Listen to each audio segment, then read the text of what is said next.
Ya Rabb hete raisan mete redar pe kurban tune dia he iman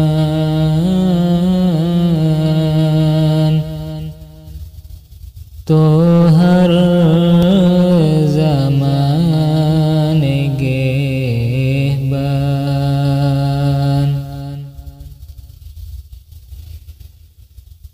tera karam hai har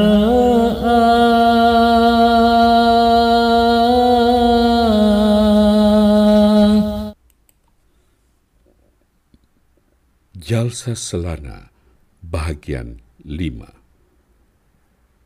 Jalsa Selana 1907 mempunyai kepentingan sejarah yang besar kerana ia merupakan perhimpunan tahunan terakhir Jemaat Ahmadiyah Muslim yang diadakan dalam kehidupan Hazrat Mirza Ghulam Ahmad AS Al-Masih Maud.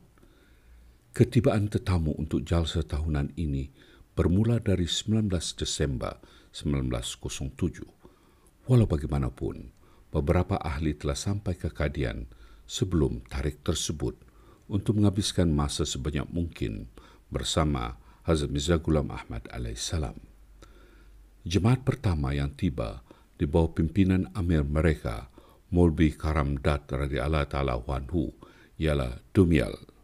Selepas itu ahli berbagai jemaat iaitu Sialkot, Jammu, Wajirabad, Gujranwala, Gujarat, Lahore, Amritsar, Kapurthala, Ludhiana dan sebagainya mula datang berduyun-duyun dari seluruh India setiap hari, dan kemasukan tetamu yang besar ini berterusan walaupun semasa jalsa. Badar 26 Desember 1907. Pada 25 Desember 1907, satu persidangan agung majalah Tashhij-ul-Azan telah diadakan selepas solat zuhur. Hafiz Abdul Rahim radhiyallahu ta'ala anhu membacakan laporan tahunannya untuk memulakan prosiding. Selepas itu, Sayyidzada Mirza Basiruddin Mahmud Ahmad radhiyallahu ta'ala anhu menarik perhatian golongan muda terhadap tanggungjawab penting mereka. Sayyid Zainul Abidin Waliullah Shah radhiyallahu ta'ala anhu membacakan kertas kerjanya, dan Hazrat Hakim Maulvi Nuruddin radhiyallahu ta'ala anhu menyampaikan ucapan penutup. Pada pagi 26 Desember, Hazrat Mirza Ghulam Ahmad AS keluar bersiar-siar, dan semua orang keluar menemuinya dan menyaksikan perwatakannya yang cantik. Setiap orang mempunyai keinginan yang luar biasa untuk menjadi yang pertama melawatnya.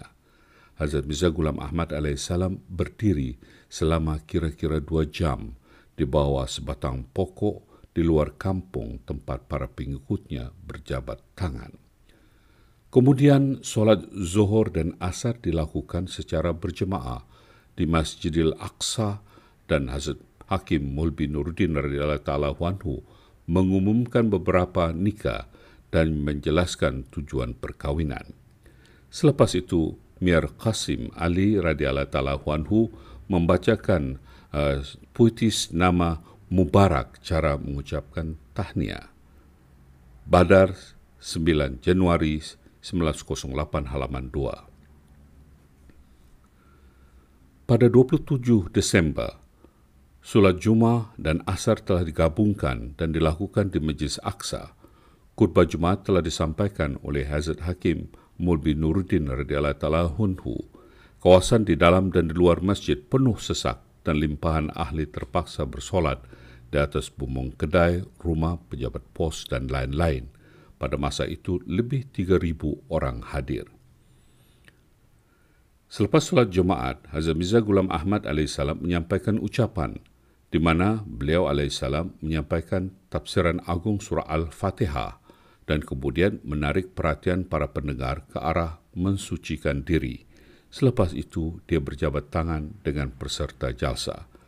Al-Hakam, 2 hingga 14 Januari 1908. Pada pagi 28 Desember, Hazrat Mirza Ghulam Ahmad AS pergi berjalan-jalan seperti biasa dan semua orang mendapat penghormatan untuk melawatnya dengan sangat mudah. Hazrat Mirza Ghulam Ahmad AS duduk di tempat tertentu di Padang dan mendengar beberapa syair juga. Badar, 9 Januari 1908. Pada hari yang sama, solat Zuhur dan Asar digabungkan dan kemudian Hazrat Mirza Ghulam Ahmad AS menyampaikan ucapannya yang kedua di hadapan hadirin jalsa tahunan. Dia berpesan kepada pengikutnya supaya bertolak ansur dan menunjukkan ketabahan. Beliau AS bercakap mengenai berbagai subjek dan mengakhiri ucapannya dengan kata-kata berikut. Sekarang masa telah tiba mengenai telah diumumkan oleh para nabi sejak awal. Masa penghakiman Tuhan Yang Maha Kuasa sudah dekat, maka takutlah kepadanya dan bertaubatlah. Al-Hakam, 18 Januari 1908. Selepas solat maghrib pada 28 Desember, persidangan sadar Anjuman Ahmadiyah telah diadakan di mana sebagian besar presiden dan setiausaha berbagai anjuman luar mengambil bahagian. Hazrat Hakim Mulbi Nuruddin radhiyallahu ta'ala anhu kemudiannya menyampaikan ucapan di mana dia menerangkan jenis anjuman yang dibenarkan menurut Al-Quran. Badar, 9 Januari 1908. Disebabkan kehadiran ahli jemaat yang ramai, beberapa tetamu telah dihidangkan makanan lewat.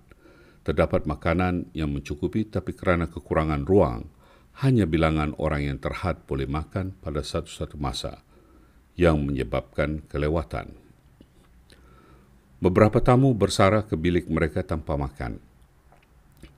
Namun mereka menerima pahala kerana Allah Ta'ala telah menghiburkan mereka dengan wahyu yang disampaikan secara langsung oleh Allah kepada Hazrat Mirza Ghulam Ahmad AS.